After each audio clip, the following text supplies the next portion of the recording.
거룩한 주일 하나님께서 말씀을 주십니다. 하나님 주시는 말씀은 사도행전 19장입니다. 사도행전 19장 8절로 20절입니다.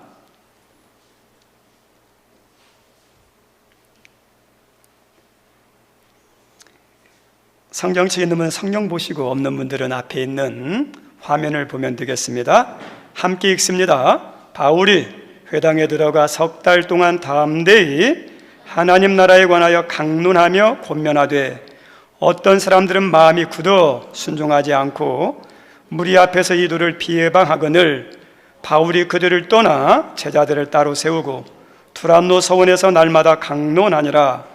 2해 동안 이같이 하니 아시아에 사는 자는 유대인이나 헬라인이나 다 주의 말씀을 듣더라.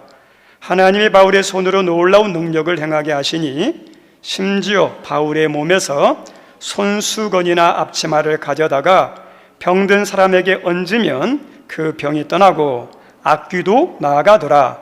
이에 돌아다니며 마수라는 어떤 유대인들이 시험 삼아 악귀 들린 자들에게 주 예수의 이름을 불러 말하되 내가 바울이 전파하는 예수를 의지하여 너희에게 명하노라 하더라.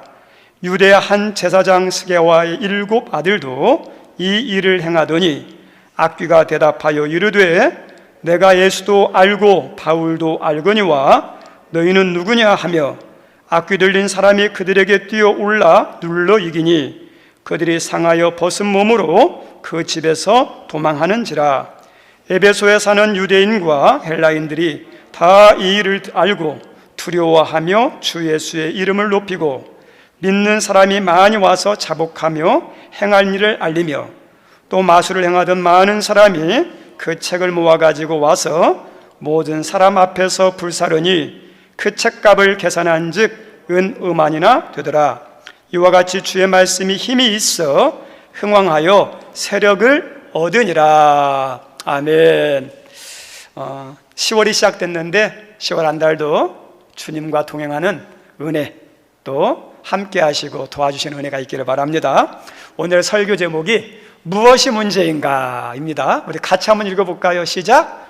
무엇이 문제인가? 우리 선생님 무엇이 문제일까요? 교회와 성도를 향한 하나님의 분명한 뜻이 있습니다. 성경 전체로 보면 그 뜻이 너무 광범위해서 다 살펴보기는 어렵고 오늘 본문에서만 하나님이 교회와 성도를 향한 뜻을 찾는다면 아마 20절일 겁니다. 우리 20절에 이렇게 기록되어 있는데 우리 20절 한번 읽어볼까요? 시작. 이와 같이 주의 말씀이 힘이 있어 흥왕하여 세력을 얻으니라. 흥왕이죠. 하나님이 여러분 가정을 어떻게 하겠냐? 흥왕해서 세우기를 원해요. 우리 하나님이 우리를 하늘에 계심을 믿게 했는데 왜 우리를 불러서 예수님 믿게 했을까? 우리를 살리려고 할까요? 죽이려고 할까요? 우리를 무너뜨리려고 할까요? 세워주려고 할까요? 우리에게 은혜를 주시려고 할까요? 저주를 주시려고 할까요? 우리에게 복을 주시려고 할까요? 그다음에 심판을 주시려고 할까요? 하나님이 우리를 불러서 예수님 믿게 한 것은 분명해요. 우리를 살리려고, 세우시려고, 은혜 주시려고, 축복하시려고. 여러분이 여기 있는 사람들이 믿음으로 세워지고 영혼이 잘된 같이 범사가 잘되고 강건의 은혜를 부어주시기를 하나님이 원하셔요.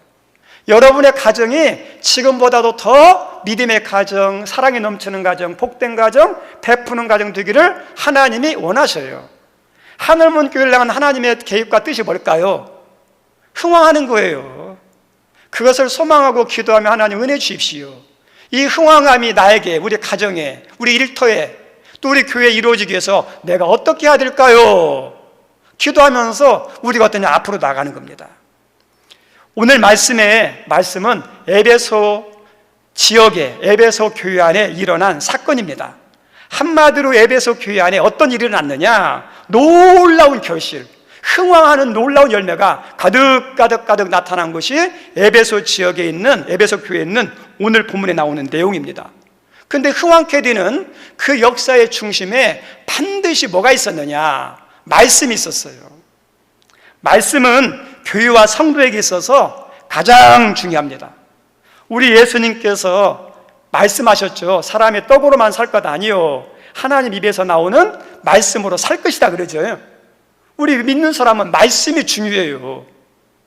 육신은 양식을 먹지 않으면 반드시 나타나는 현상이 있어요. 음식을 먹지 않아 보세요. 몸이 약해져요. 계속 먹지 않으면 나중에는 어떠냐? 하나님이 부르시는 천국 가야 돼요. 그래서 임종을 앞둔 사람 가운데 반드시 나타나는 현상 가운데 하나가 곡기를 끊는다 그러잖아요. 곡기를 끊으면 어떻게 살겠어요? 죽죠. 먹어야 건강하고 먹어야 생명이 있어요. 마찬가지로 영의 양식인 말씀을 먹어야 교회와 성도도 어떨까요? 건강해요. 말씀을 먹어야 하나님이 역사할 수 있는 통로를 만드는 거예요. 하나님은 뭘 통해서 역사하냐? 아무 자리에나 역사하는 게 아니에요. 하나님은 어떤 기도를 기뻐하시느냐? 말씀의 기도, 말씀을 따라하는 기도, 말씀을 따라 섬기는 그 섬김. 말씀이 있는, 말씀을 믿고 말씀대로 살려고 하는 그 사람, 그 교회, 그곳에 하나님은 역사해요. 말씀과 같이 가요. 말씀이 그만큼 중요합니다. 그리고 아무리 이 생명의 말씀, 이 성경 말씀이 좋은 말씀이더라도 한 가지 중요한 게 있어요. 깨달아야 나의 것이 되고, 깨달아야 나에게 은혜가 되고, 깨달아야 나에게 역사가 나타나요. 만약에 이 하나님 말씀, 능력의 말씀이지만 깨닫지 못하면 어떠냐? 그냥 세상 책에 불과해요. 글자에 불과해요. 깨달아질 때 나에게 은혜가 나타나는 거예요. 깨닫는 게 얼마나 중요한지 모릅니다. 시편 49편 20절에도 존귀에 처하나 깨닫지 못하는 사람은 멸망하는 짐승과 같다. 깨닫지 못하면 아무 소용이 없다는 거예요. 우리 몸을 위해서 영양가 있는 좋은 음식을 많이 먹어보세요. 근데 아무리 영양가 있는 것을 많이 먹어도요, 이 몸에서 소화하지 못하고 흡수하지 못하면요, 다 빠져나가요. 설사하는 사람 있죠? 먹는 대로 쭉쭉쭉쭉 이렇게 다 쏟는 거 있잖아요. 그러면 어떠냐? 아무 유익이 없어요. 오히려 탈진돼요. 하나님 말씀이 아무리 좋아도 그 말씀을 깨달아서 내 것이 돼야 은혜가 되고 나에게 역사하는 말씀이 돼요. 깨닫는 게 중요해요. 우리 성도는 말씀 깨닫는 은혜가 있기를 바랍니다. 깨닫는 거예요. 깨닫는 거. 그러면 깨닫기 위해서 첫 번째는 뭐냐? 내가 하는 게 아니에요. 성령이 역사하셔야 돼요. 저 따라서 합니다. 성령이 역사해야 말씀을 깨닫는다. 아멘? 성령이 역사해야 말씀을 깨달아요. 디모데후서 3장 16절에 모든 성경은 뭘로 됐다 그랬죠? 하나님의 감동으로. 네, 하나님의 감동으로. 그래서 바로 교훈과 책망과 바르게 함과 의로 교육하기에 유익하니, 우리에게 다 유익한 말씀이에요. 하나도 해로운 것은 하나도 없어요. 내 신앙과 내 가정과 내 육신과 내 직장과 사업장 모든 자녀에게 다 유익한 말씀이 뭐예요? 하나님 말씀이에요. 내버릴 게 하나도 없어요. 창세기 1장 1절에서 요한계시록 마지막 말씀까지 전부 다 나에게 유익한 말씀이에요. 나를 살리는 말씀, 축복하는 말씀이에요. 근데 이 모든 성경은 하나님의 감동이죠. 성경 제자가 자기가 막 쓰고 싶다고 자기 생각대로 자기가 배운 대로 쓴 게 아니에요. 성령이 충만하게 감동해가지고 성령의 인도하심 따라서 성경을 썼어요. 그래서 우리 믿는 사람들이 성경을 읽으면서 제일 먼저 할 게 뭐냐? 하나님께 기도하는 거예요. 하나님, 성경을 쓸 때 성경을 기록한 저자들에게 임했던 성령님, 그 동일한 성령님이 나에게도 임하셔서 이 말씀의 뜻을 알게 해달라고, 깨달아지게 해달라고. 최고의 성경의 교사는 성령님이에요. 저 따라서 합니다. 최고의 성경의 교사는 성령님이다. 아멘? 그래서 성령님이에요. 그래서 성령님이 가르쳐주면요, 말씀이 깨달아져. 아, 이게 이런 비밀이 있었구나, 이런 뜻이 있었구나. 그래서 말씀을 깨달아지고, 말씀이 재밌어요. 여러분 성경 읽으면서 어떤 소원이 있어요? 시편에 보면 말씀이 송이꿀같이 달다 그러죠. 그런 은혜를 경험해야 하잖아요. 왜 우리가 그 경험을 못하냐? 깨닫지 못하니까 답답한 거예요. 깨달아지면 얼마나 달콤한지 막 더 읽고 싶어요. 목회자들도 성경을 이렇게 읽으면서 하나님이 성령을 통해서 도와주셔야 성령이 인도하는 것만큼 알 수 있어요. 신학교에 가서 신대에서 배우는 것도 도움이 돼요. 그리고 신학교와 신대원 안에 우리나라 가운데도 세계적으로 유명한 우리 신학의 석학들이 있어요. 그분들이 가르쳐주는 걸 들으면요, 성경이 막 이렇게 보이고, 답이 보이고 막 이렇게 깨달아질 때가 많아요.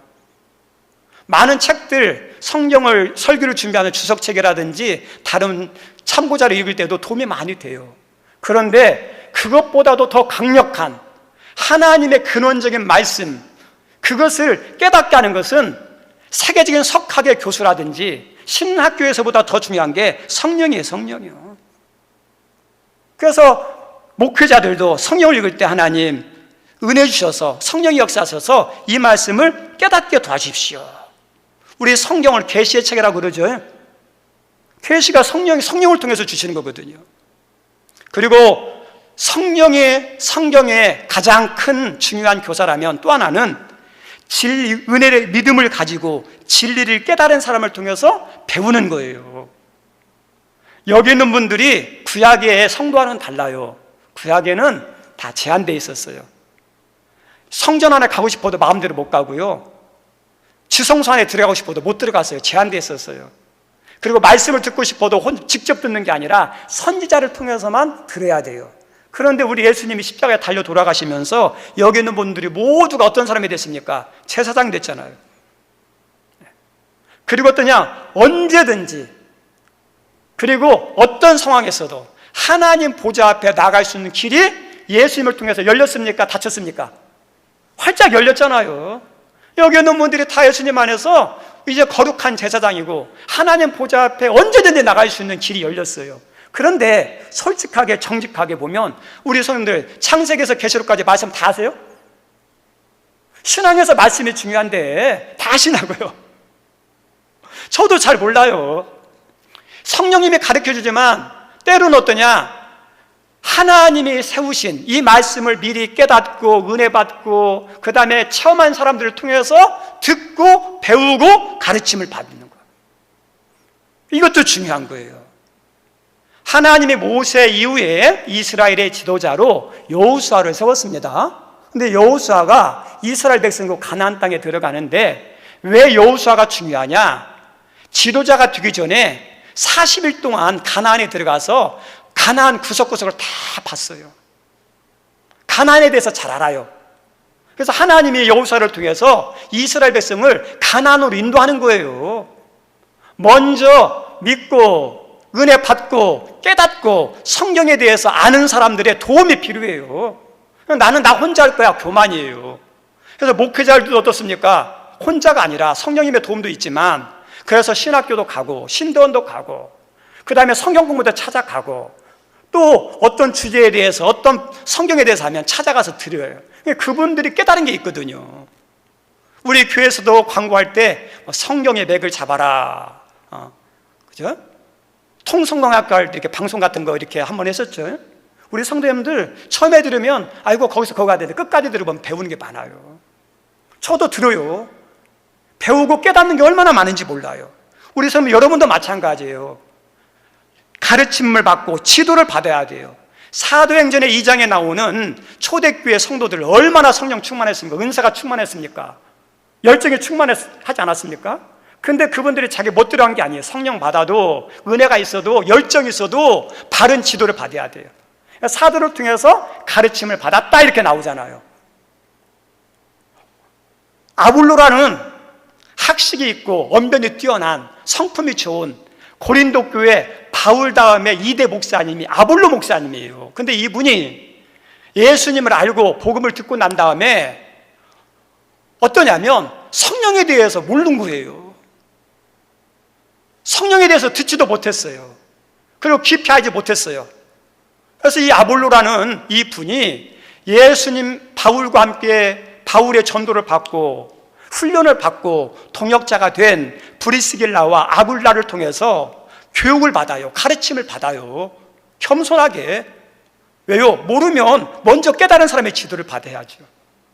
그리고 오늘 읽었던 성경 말씀 1절에서 7절에 보면 아볼로가 성령에 대해 난 모르다, 난 성령을 알지도 못했고 난 성령 받지도 않았다 그랬어요. 그래서 사도 바울을 통해서 어떠냐면 안수받고 성령을 받는 사건이 1절에서 7절이에요. 아볼로라는 목사님도 목사님 되기 전에 모르면요 겸손하게 가르침을 받고 치도를 받았어요. 오늘 본문 말씀에 보면 사도 바울이 무엇을 하고 있습니까?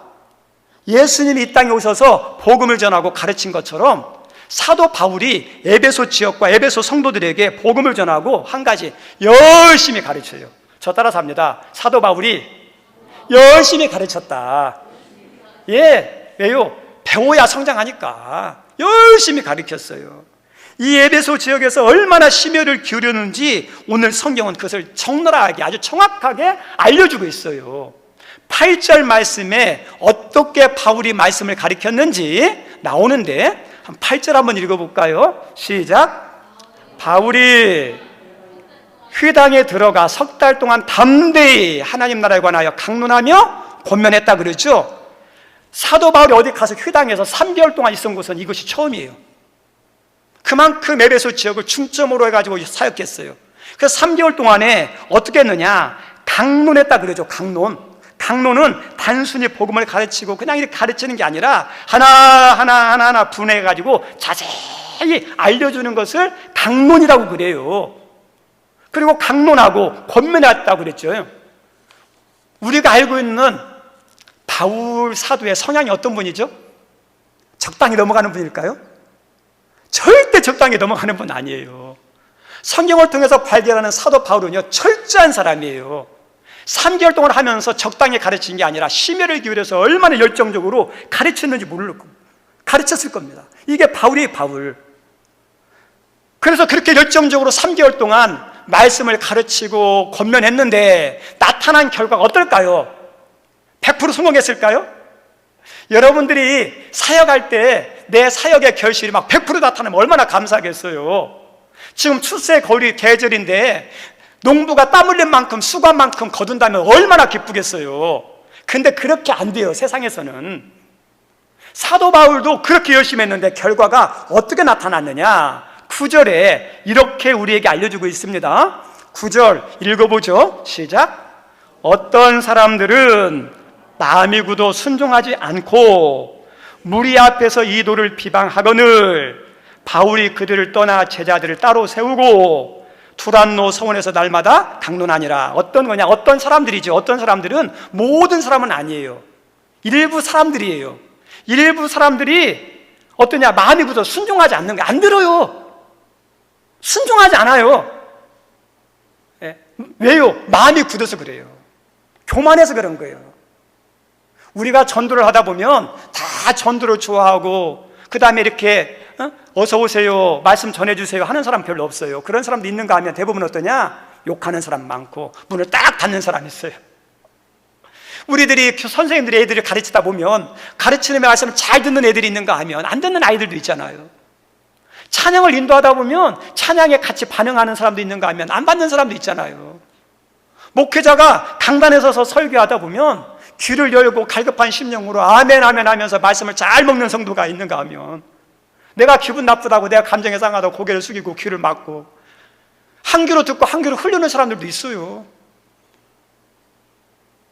교사가 가르치는데 안 듣는다고, 찬양을 인도하는데 안 듣는다고, 전도하는데 안 받아들인다고, 설교하는데 안 된다고. 우리가 어떻게 하겠어요? 그 사람의 믿음이고 그 사람의 은혜의 영역이에요. 은혜 받을 그릇이에요. 자기에게 다 돌아가요. 바울이 그렇게 했음에도 불구하고 안 받아들이는 사람이 있어요. 그리고 더 안 좋은 최악의 모습이 어떠냐? 이 사람들이 무리들 앞에서 혼자가 아니라 바울을 혼자 이야기하는 게 아니라 많은 사람들 앞에서 공개적으로 바울의 전한 복음을 비방하는 거예요. 저 가짜다, 거짓이다, 부황부황하다. 저렇게 전하는 이 바울도 이게 나쁜 놈이다 아마 그러지 않았을까요? 공개적으로 막 하는 거예요. 열심히 3개월 동안 했는데 이런 소리, 이런 대적들, 이런 방해를 들으면 어떨까요? 인간이기 때문에 낙담할 수도 있고 시류에 빠질 수도 있고 좌절할 수도 있잖아요. 그런데 우리 성도님들, 사도 바울의 모습을 보면 그렇지 않아요. 이 사도 바울의 모습을 보면서 오늘날 믿는 성도들이, 사역자들이 보고 배우고 따라야 돼요. 믿다 보면 시험거리들, 장애물들, 어려움들이 있어요. 내 믿음 가지고 있는 사람은요 다 무너져요. 하나님 주신 참 믿음을 가진 사람, 믿음도 다 믿음이 아니에요. 하나님 주신 믿음이 있어요. 믿음의 사람은 좀 기도하도요 다시 바르게 서요.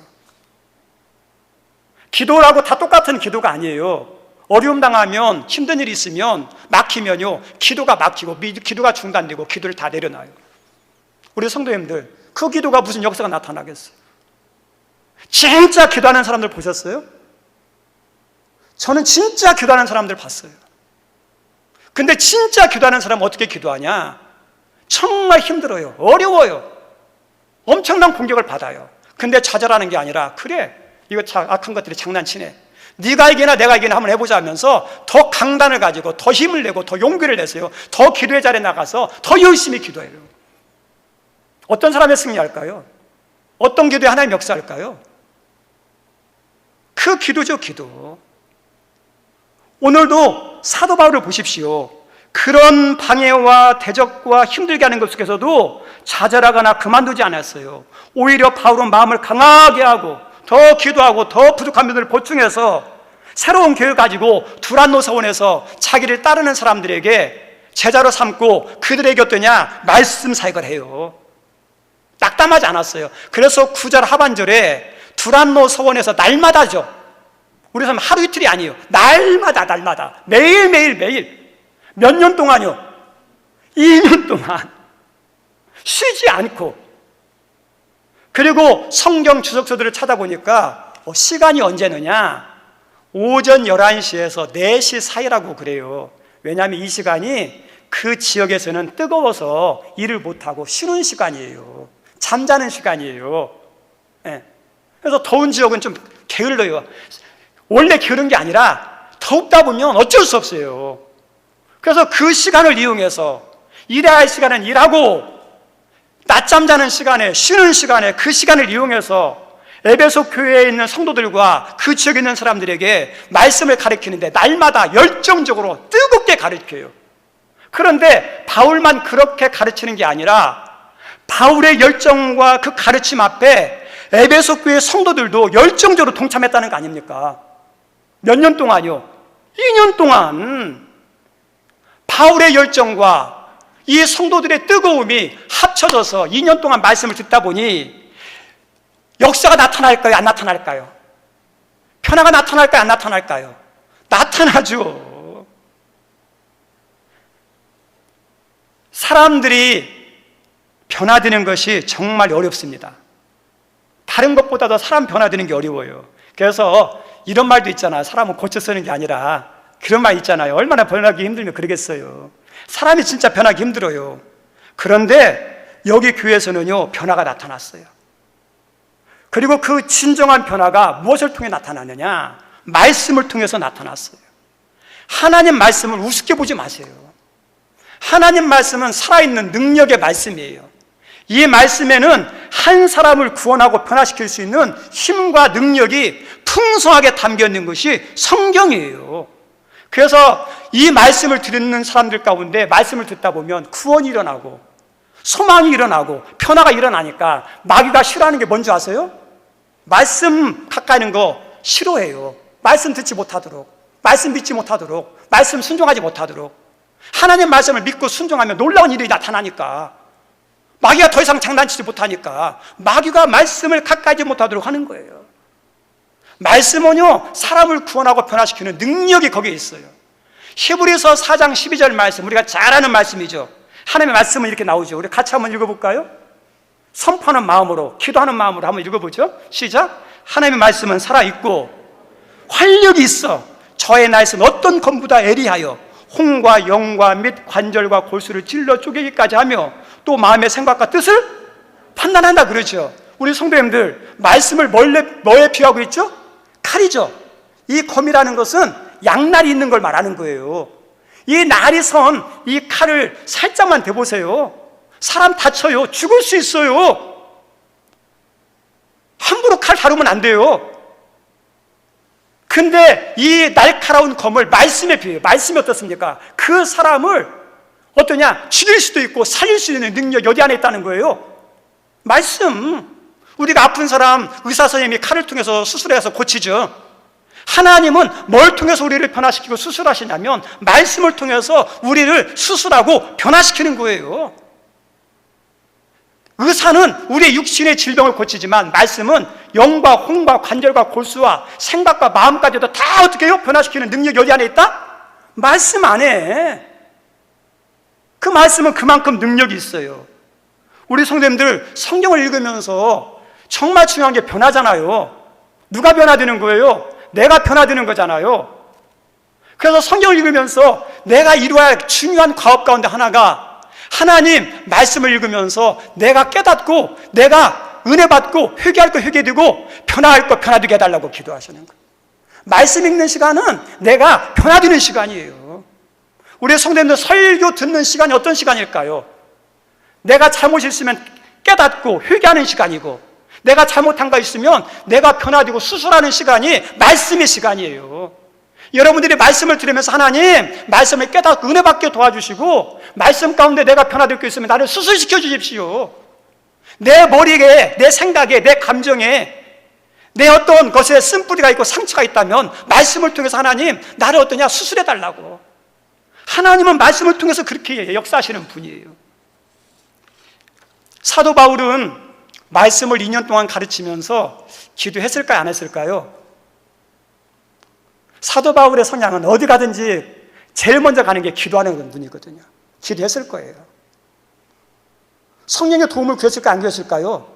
구했겠죠. 말씀의 열정적인 가르침과 사도 바울의 기도와 거기에 성령 기름 부으심이 임했어요. 그랬더니 어떤 낙태가 나느냐? 사람들에게 놀라운 내적 변화가 일어나요. 폭발적인 영적 능력이 나타나기 시작해요. 제가 알고 있는 분 가운데 한 분이 고속도로 이렇게 산에 있는 그 터널을 뚫는 일을 하시는 분이었어요. 안타깝게 이제 사고로 돌아가셨는데 그분이 그 얘기를 하더라고요. 산 같은 경우는 돌덩어리잖아요. 그래서 폭탄을 겉에다 놓고 폭파시키면요 별로 안 뚫린대요. 어떻게 뚫냐면 큰 드릴 같은 걸로 막 이렇게 구멍을 내가지고 그 속에다가 지금은 이제 기계가 좋아서 어떻게 했는지 모르겠지만 제가 10년 전에 드렸을 때 그렇게 들었어요. 거기다 이렇게 구멍을 뚫어서 거기다 다이너마 같은 폭약들을 이렇게 집어넣는데요. 멀리서 딱 누르면 거기서 터지면서 이 큰 쇳덩어리 같은 바위덩어리가 다 터져서 구멍이 나기 시작한다는 거예요. 그리고 난 다음에 터널 공사를 한대요. 우리 성도님들, 우리들이 변화되는데 우리의 변화가 예수만 믿는 위면만 변화된 모습이 진짜 예수 믿는 믿음의 모습입니까? 여기에 와서 예배드리는 게 이게 진짜 예수 믿는 성도의 믿음의 전부라고 말할 수는 없잖아요. 내 생각이, 내 마음이, 내 욕망이, 내 쓴뿌리와 상처들이 다 죽어지고 변화돼야 그게 진짜 온전한 믿음의 사람이죠. 그래서 우리들이 우리 자신을 바라보면서 왜 나는 이것밖에 안 된대? 나는 왜 이 성격밖에 안 된대? 나는 왜 이 모양 이 꼴밖에 안 된대? 그런 자기감이 들 때가 많잖아요. 목사가 돼서 왜 내가 이 정도밖에 안 될까? 장로로서 그런 생각도 들 때가 있잖아요. 왜냐? 말씀의 깊이가요 깊이 있게 들어오지 못해서 그래요. 성경을 읽으면서 내 생각의 마음 가운데 그 다음에 내가 고민하는 것 가운데 그 다음에 안 좋은 것 가운데 말씀을 읽으면서 깊이 있게 내게 드리는 거예요. 그리고 난 다음에 하나님 성령을 역사해달라고 깊이 있게 말씀이 들어간 만큼 성령 역사하면 그 사람의 변화는요 깊은 데서 일어나요. 말씀과 기도와 성령이에요. 이렇게 했더니 여기 뭐냐, 에베소 지역에 내적 붕이 일어났어요. 사람들이 변화시키기 시작됐어요. 그리고 그 안에 또 하나의 덧입혀진 흥왕의 동력이 있었는데 그것이 바로 능력이에요. 능력. 우리 읽었던 성경 말씀 12절 한번 읽어볼까요? 12절입니다 시작. 심지어 사람들이 바울의 몸에서 손수건이나 앞치마를 가져다가 병든 사람에게 얹으면 그 병이 떠나고 악귀도 나가더라. 아멘? 이런 것이 막 지금 나타나면 얼마나 감사하겠어요? 사도 바울 가운데 막 이런 능력이 엄청 나타났어요. 얼마나 능력이 많았던지 손수건이 아침하면 갖다 대면 막 낫는 거죠. 악귀가 떠나가는 거예요. 아픈 사람 치유가 되는 거예요. 우리 성도님들, 성도는요, 교회는 능력 중요해요. 예수를 믿는 성도가 매사에 무기력하면 되겠습니까? 예수 믿는 성도가 무능력하면 되겠습니까? 무당에게도 능력이 나타나고 불교에게도 능력이 나타나고 다른 종교에도 능력이 나타나는데 살아계시는 하나님, 성령님이 부처보다 못하고 무당보다 못합니까? 더 능력이 많죠. 오늘 말씀에도 악귀들이 떠났죠. 심지어는 어떠냐, 마술하는 사람들이 자신들이 행하는 능력보다 예수를 통해서 나타나는 능력을 보고 이거 비교가 안 되네, 스스로 다 때려치우고 예수 앞에 나와서 예수 따르는 예수의 사람이 되지 않습니까? 기독교는 무능력한 종교가 아니에요. 어떤 종교나 도덕적이고 윤리적이지만 또한 어떤 종교보다도 영적인 능력과 권세가 있는 것이 예수님 안에 있는 신앙 안에 있어요. 우리 예수님께서 그러잖아요. 음부의 권세가 너를 이기지 못한다 그러죠. 페드로 그랬잖아요. 음부의 권세를 능히 이기는, 예수님께서 사탄의 머리를 짓밟아 이긴 것처럼 성도와 교회는 어떤 성도가 되느냐, 맞짱 터서 다윗이 골리앗을 이긴 것처럼 영적인 승리자가 돼야죠. 하나님이 그렇게 만들어놨어요. 오늘날에도 이런 것이 나타날 수 있도록, 필요하면 나타나도록 여러분이 기도해 주세요. 여러분 가운데, 목회자 가운데, 우리 교회 안에 이런 능력도 있었으면 좋겠어요. 근데 중요한 것이 있어요. 다른 종교하고 이 바울을 통해서 기독교 안에서 나타나는 기적과 이적은 누구의 이름으로 나타나는 거냐? 예수의 이름으로 나타나요. 저 따라서 합니다. 예수의 이름으로. 그죠? 예수의 이름에 빠지면 다 소용없어요. 귀신의 능력으로도 귀신 떠나가요. 근데 그 귀신은요, 나를 죽여요. 네. 우리 이렇게 신기 있는 사람들, 이렇게 무당 신기를 받아들이는 무당 이렇게 구술합니다. 근데 그거 받아들이면요, 신통하게 맞추지만 그 귀신 때문에 나중에는 병들어 죽어요. 기독교는 예수의 이름으로 나타나는 거예요. 올바른 치유는 어디에서 나타나냐? 말씀 위에서 나타나는 거예요. 이단들은 말씀이 아니에요. 그냥 기적, 능력이에요. 우리 성도는 기적도 중요하고 능력도 중요하지만 그것보다 뭐가 더 중요해요? 예수님이 더 중요해요. 말씀이 더 중요해요. 사도 바울이 나에게 능력 주세요, 나에게 기적 나타나요, 그게 안 했어요. 예수를 전하고 복음을 전하고 말씀을 막 가르쳤더니 하나님께서 필요하니까 바울 가운데 그런 능력과 이적이 나타날 수 있도록 도와주신 거예요. 오늘날도 우리 한국 교회 안에 성도들 가운데서도 예수 이름으로 이런 능력자들이 나타나기를 주님의 이름으로 축원드립니다. 왜요? 영적인 싸움이 있어야 되거든요. 무기력한 게 점점 세상은 뭐냐? 영적인 치열한 전쟁터예요. 영적인 힘과 권세가 있어야 돼요. 우리 하늘문 교회가 영적인 힘이 있어야 어둠과 우울함과 슬픔과 좌절감들을 다 물리치죠. 어둠의 분위기하고 하나님 성령의 분위기하고 어떤 게 더 커져야겠어요? 내 안에 있는 좌절감하고 하나님 주시는 소망의 마음하고 어떤 게 더 커져야겠어요? 소망이 커져 어둠이 떠나가죠. 예수님은 빛이에요. 빛이 임하면 어둠은 떠나가게 돼 있어요. 그래서 어떠냐면 예수의 이름으로 말씀에 하다 보면 하나님의 영이 임해요. 강력히 역사해요. 그리고 말할 수 없는, 우리가 상상할 수 없는 놀라운 일들이 일어날 수 있어요. 성령이 강력하게 임했습니다. 우리 성도님들, 기적 가운데 기적이 뭔지 아세요? 복 가운데 최고의 복이 뭔지 아십니까? 저 따라 합니다. 예수 믿고 하나님 자녀 된 것이 최고의 기적이다. 아멘? 최고의 기적이죠. 마귀 자식에다 하나님 자녀 됐는데 죽을 생명이 예수님 통해서 하나님 생명 얻었으니까 얼마나 큰 기적이에요. 얼마나 큰 축복이에요. 우리 성도님들 입을 벌려서 선포합시다. 나는 가장 큰 기적의 사람이고 축복의 사람이다. 아멘? 예, 우리가 가장 큰 기적의 사람이고 축복의 사람이잖아요. 가장 큰 치유가 뭘까요? 병든 사람을 낫는 것도 있지만 더 본질적인 것은 어떠냐면 성령으로 그 성도의 신앙이, 인격이 변화되는 것이 최고의 치유예요. 능력이 나타나서 귀신도 떠나고 아픈 사람 낫지만 내가 변화되는 거예요. 오늘 이런 역사가 나타났더니 마술하는 사람들이 변화가 됐어요. 마술책을 다 버렸어요. 근데 그 가치가 금 5만이에요. 오늘날 돈으로 한 사람이 60억 가치예요. 우리 성도 얼마나 아까워요. 그리고 마술하는 사람들이 이게 마술책을 다 버렸으면 직장도 어때요? 다 없앴다는 거거든요. 생업을 버린 거예요. 왜요?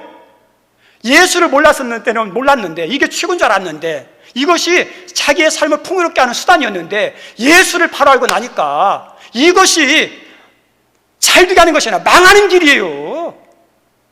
그래서 그걸 버리고 예수를 붙잡는 거죠.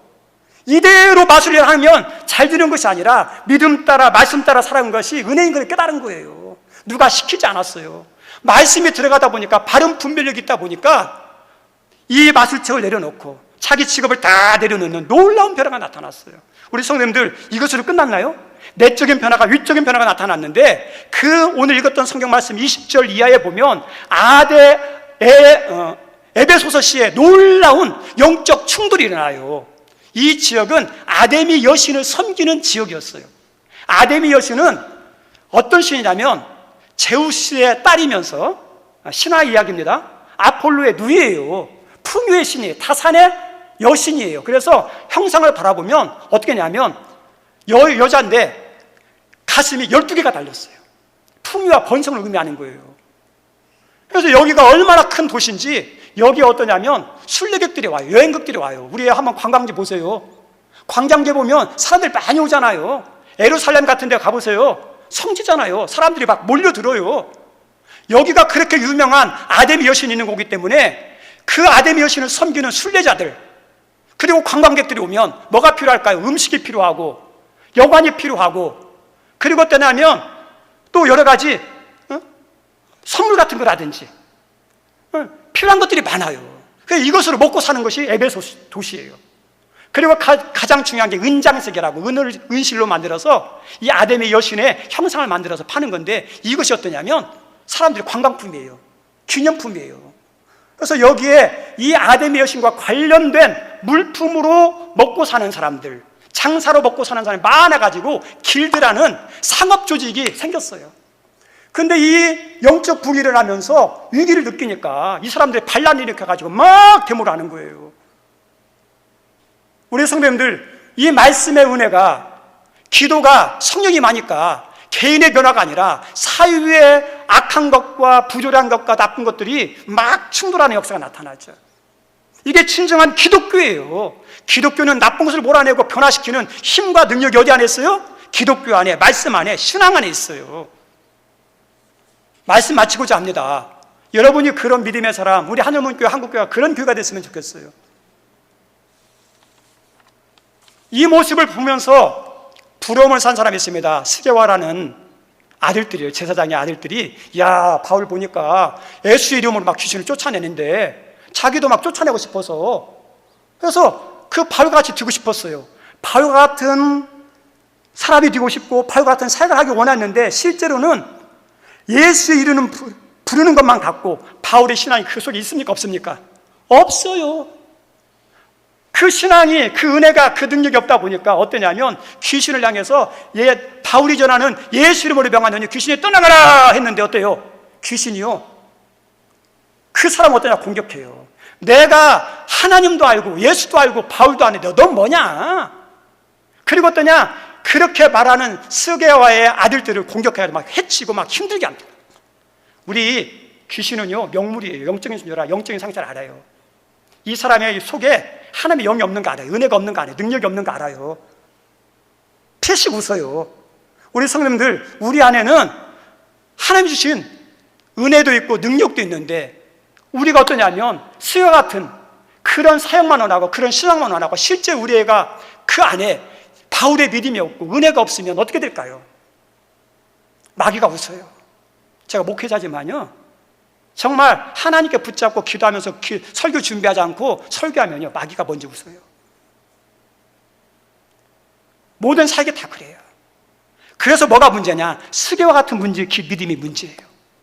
여기 우리 귀한 성도님들, 하나님은 시대 가운데서 영향받지 않아요. 아무리 악해도요, 하나님은요 구원의 역사가 충만해요. 흥황하게 돼요. 부흥할 수 있어요. 누가 문제예요? 스게와 같은 믿음의 문제예요. 스게와 같은 믿음이 변해서 바울이 인도했던 에베소 교회에 믿음만 있다면 어떤 시대에도 교회는 살아나고 부흥이 있고요, 승리하는 역사가 나타납니다. 세상 탓하지 마시고, 하나님, 내가 말씀으로 예수의 사람 되게 해달라고, 예수의 능력으로 던지는 사람 되어서 내가 변화시키고 내가 살리는 사람 되게 해달라고. 하나님 지금도 여러분을 통해서 이런 역사가 일으키기를 원합니다. 그런 믿음의 사람들, 섬김의 사람 되기를 다 주님의 이름으로 축원드립니다. 기도하겠습니다. 하나님 아버지 감사합니다. 하나님, 무엇이 문제입니까? 세상이, 환경이 문제가 아니라 본질적인 문제는 내 안에 있는 신앙의 문제입니다. 주님, 나를 말씀으로 수술하여 주옵소서. 내 안에 스가 같은 믿음이 아니라 바울이 평상시에 가졌던 믿음과 예수로 충만함과 은혜로 충만함으로 말할 때, 사역할 때 예수의 능력이 나타나는, 어둠의 세력이 물러나는, 살리는 역사가 나타나는 그런 성도와 섬김이가 될 수 있도록 은혜 내려 주옵소서. 예수님 이름으로 기도드립니다. 아멘.